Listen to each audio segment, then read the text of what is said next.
اگر کوئی شخص بیمار ہو تو وہ بیماری کی وجہ سے ایک وقت میں 2 نمازیں پڑھ سکتا ہے؟ اچھا، جمعے کے دن کو بلیک فرائیڈے کا نام دے کر اس میں سیل لگانا تو آج کل یہ ہوتا ہے تو کہ دنیاوی نفع کے خاطر جو ہے وہ دین کے یا ایسے چیز کو جس کو شریعت نے افضل قرار دیا اس کو بلا لکھنا، چاہے دکھاوے کے لیے لکھے لیکن بہرحال اس کی گنجائش نہیں ہوگی۔ پوچھا ہے کہ اگر کوئی شخص انٹرنیٹ پر ایسی چیز فروخت کر رہا ہے، آن لائن کام کر رہا ہے کہ جو ابھی اس کی ملکیت میں نہیں ہے، اور ڈائریکٹ وہ جس کی وہ ملکیت میں ہے، جہاں سے وہ ایڈ لے کے لگا رہا ہے، ڈائریکٹ وہ اس کو دے رہا ہے کہ بھائی کسٹمر کے گھر پہ پہنچا دو، تو ایسا کرنا، ایسی بے کرنا جائز ہے؟ بنیادی اصول ہے کہ ایسی چیز کو فروغ کرنا جو ابھی تک ملکیت میں نہیں آئی، قبضے میں نہیں آئی، یہ جائز نہیں ہے شریعت میں۔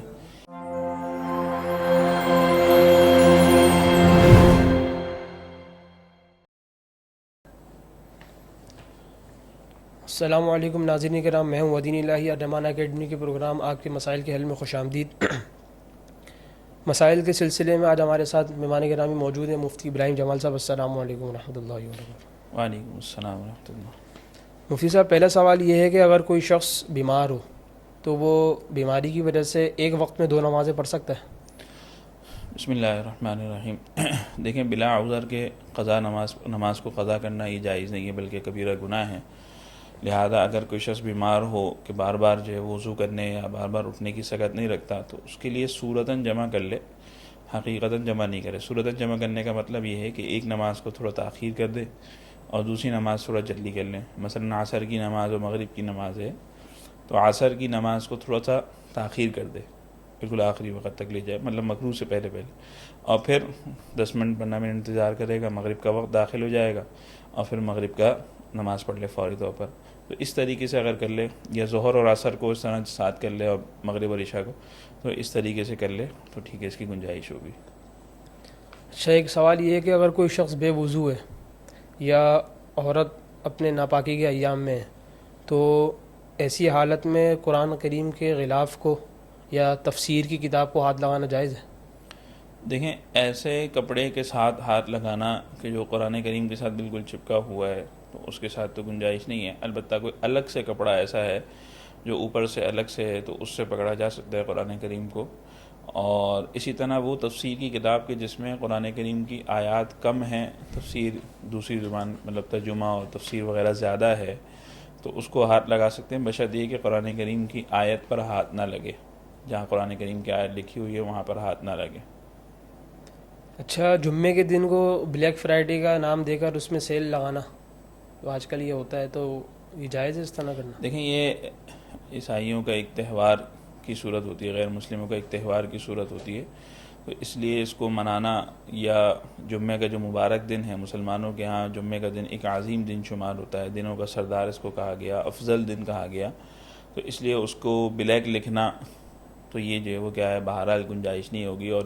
ناجائز ہوگا۔ اور صرف اس وجہ سے کرنا کہ تاکہ کچھ تجارتی نفع حاصل ہو جائے، کچھ فائدہ حاصل ہو جائے، یہ تو بالکل صورت سمجھ میں نہیں آتی، جائز نہیں ہوگا، کیونکہ دنیاوی نفع کے خاطر جو ہے وہ دین کے یا ایسے چیز کو جس کو شریعت نے افضل قرار دیا اس کو بلا لکھنا، چاہے دکھاوے کے لیے لکھے لیکن بہرحال اس کی گنجائش نہیں ہوگی۔ اچھا، تعویذ کے احکامات کے بارے میں تھوڑا سا بتائیں کہ تعویذ قرآن و حدیث سے ثابت ہے یا تعویذ سے نظر بد اور حسد وغیرہ دور ہو جاتا ہے؟ دیکھیں، تعویذ کا جو عمل ہے، تعویذ کے اندر کچھ شرائط ہیں۔ ایک تو پہلی بات یہ ہے کہ یہ عبداللہ بن عمر رضی اللہ تعالیٰ عنہ کے عمل سے ثابت ہے، تو اس لیے اس کو ہم یہ تو نہیں کہہ سکتے کہ یہ بالکل ناجائز ہے۔ البتہ اس کے اندر کچھ شرائط ہیں۔ شرائط کیا ہیں کہ ایک تو یہ کہ اس میں کوئی ایسی بات نہ ہو جو ایسے الفاظ نہ ہوں جو شرکیاں ہیں،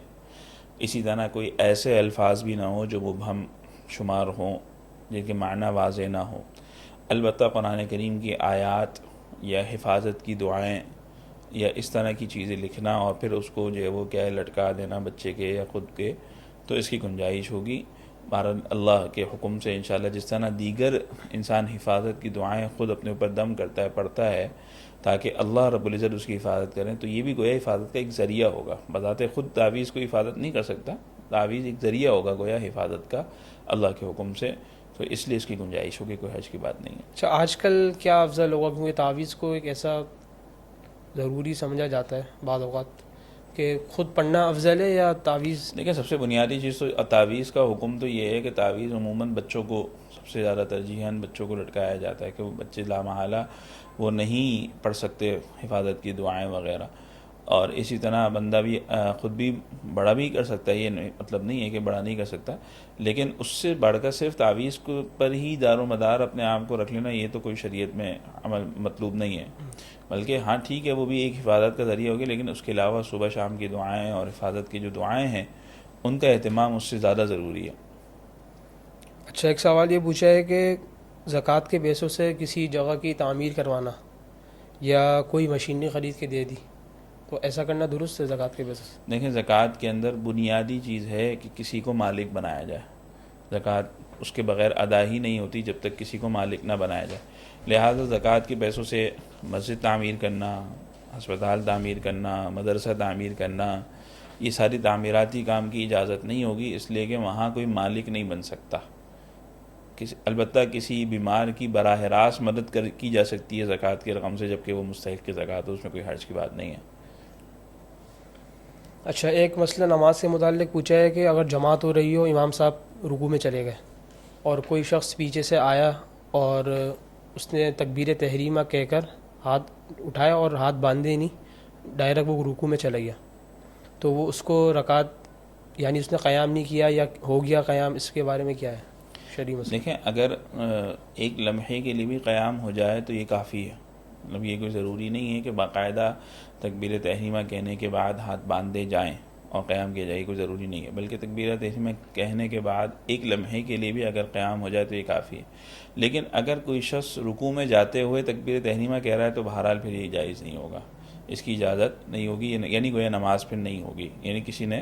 قیام کیے ہی نہیں، رکوع میں جاتے ہوئے تکبیر تحریمہ کہہ رہا ہے۔ ہاں اگر کھڑے ہو کے صرف تکبیر تحریمہ کہہ لی اور ہاتھ نہیں بھی باندھے تب بھی بہرحال نماز ہو جائے گی، قیام اس کا شمار ہو جائے گا؟ قیام شمار ہوگا۔ اچھا، ایک سوال یہ پوچھا ہے کہ جب عورت کی شادی ہو جائے تو شادی کے بعد اس کے نام کے آگے اس کے والد کا نام ہی اس کے والد کا نام ہی ضروری ہے لگانا یا شوہر کا نام بھی لگا سکتے ہیں، جیسے کہ آج کل شناختی کارڈ میں بھی لگ جاتا ہے؟ دیکھیں ولدیت تبدیل کرنا اور ولدیت کے خانے میں کسی اور کا نام لکھوانا یہ تو بالکل ناجائز ہے شریعت میں، لیکن صرف تعارف کی غرض سے نسبت تبدیل کر لینا تو اس میں کوئی حرج کی بات نہیں ہے۔ اگر تعارف کی غرض سے پہلے جو ہے وہ باپ کی طرف نسبت ہوتی تھی، اب شوہر کی طرف نسبت ہو رہی ہے تعارفاً، تو اس میں کوئی مواقع نہیں ہے، اور نہ ہی وہاں کوئی ایسی کوئی نیت ہوتی ہے، نہ ہی کسی کے ذہن میں یہ خیال ہوتا ہے کہ بھئی یہاں جو ہے وہ کوئی مطلب ولدیت تبدیل ہو رہی ہے، ایسا کوئی خیال بھی نہیں ہوتا۔ اچھا، ایک سوال یہ پوچھا ہے کہ اگر کوئی شخص انٹرنیٹ پر ایسی چیز فروخت کر رہا ہے، آن لائن کام کر رہا ہے کہ جو ابھی اس کی ملکیت میں نہیں ہے اور ڈائریکٹ وہ جس کی وہ ملکیت میں ہے جہاں سے وہ ایڈ لے کے لگا رہا ہے ڈائریکٹ وہ اس کو دے رہا ہے کہ بھائی کسٹمر کے گھر پہ پہنچا دو، تو ایسا کرنا، ایسی بے کرنا جائز ہے؟ دیکھیں یہاں پہ بنیادی اصول ہے کہ ایسی چیز کو فروغ کرنا جو ابھی تک ملکیت میں نہیں آئی، قبضے میں نہیں آئی، یہ جائز نہیں ہے شریعت میں۔ البتہ اس کا ایک طریقہ کار یہ ہو سکتا ہے کہ جو بھی آن لائن کام کرنے والے ہیں ان کو چاہیے کہ وہ یہ کام کریں کہ ہم یہ جو آپ کو یعنی کسٹمر کو وہ کوئی چیز دے رہا دکھا رہا ہے کہ بھئی یہ چیز میرے پاس ہے، تو اس سے وعدہ کر لے کہ ٹھیک ہے میں آپ تک یہ چیز پہنچاؤں گا، تو یعنی گویا سروس مہیا کرنے کا وعدہ کر لے، یا ویسے ہی وعدہ کر لے کہ ٹھیک ہے میں آپ کو یہ چیز بیچوں گا، وعدہ ہے میرا، تو آپ تک یہ پہنچ جائے گی، تو اس طرح پھر جائز ہوگی۔ باقاعدہ بے کر لینا یا اس پہ آپشن یہی رکھنا کہ گویا خرید و فروخت ہو گئی تو اس کی اجازت نہیں ہوگی بہرحال۔ اچھا، اس نے وعدہ بھی کر لیا اگر،